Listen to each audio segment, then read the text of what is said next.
It's important for the government to keep doing what it's doing for the next 3 to 10 years.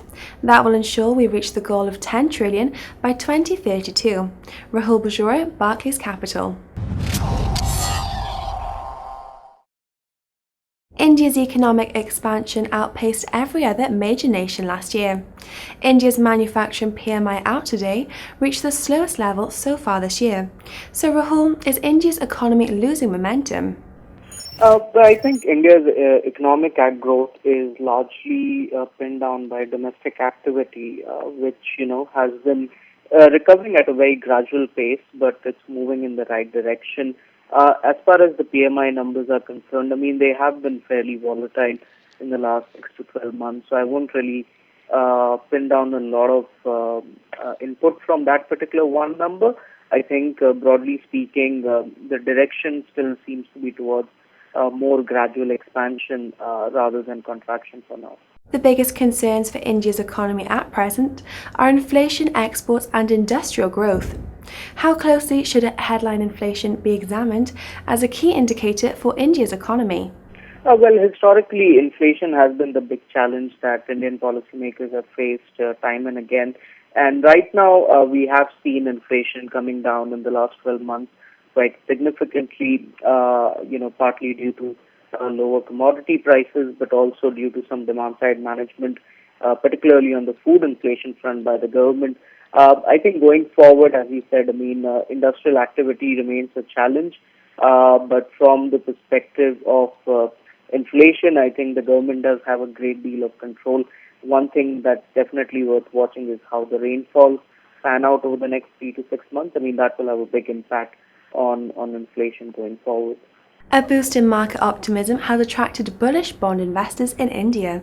How dependent is India's bond market on the RBI at present? Well, the announcement by the central bank has helped in sort of improving sentiment around bonds, but I think largely speaking, the fact that the government has also stuck to a fiscal consolidation path, that does kind of bode well for bond markets and inflation management in general. Our sense is that as and when the central bank keeps on supporting the market through cash injections, through bond purchases, that should help prevent bonds from selling off. So it does help quite a lot at the sidelines. Amitabh Kant, Niti Aayog CEO, recently stated his determination for India to become a $10 trillion economy by 2032. How realistic is this? Well, it is realistic, and I think they are basically looking at the same pace of expansion that India has had in the last 16 years and kind of extrapolated that out. So from that perspective, yes, it is possible, but I think to get to this particular level, I think there's a lot of groundwork that needs to be done, particularly in terms of ensuring there's job availability, there's productivity gains, and there's enough capital availability onshore. So I think it's important for the government to keep doing what it's doing for the next 3 to 10 years, and that will probably ensure that we reach this goal of 10 trillion by 2032. Finally, Rahul, is there anything else for investors to keep an eye on in recent weeks that may affect India's economic outlook?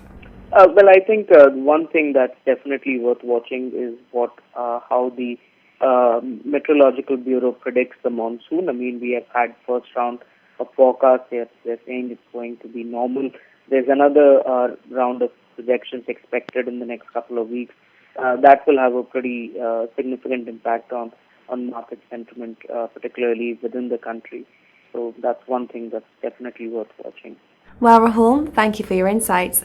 That's all from me, but Louise Macaulay will be bringing this week's Week Ahead to ensure you're kept up to date with all future market moves. Goodbye for now.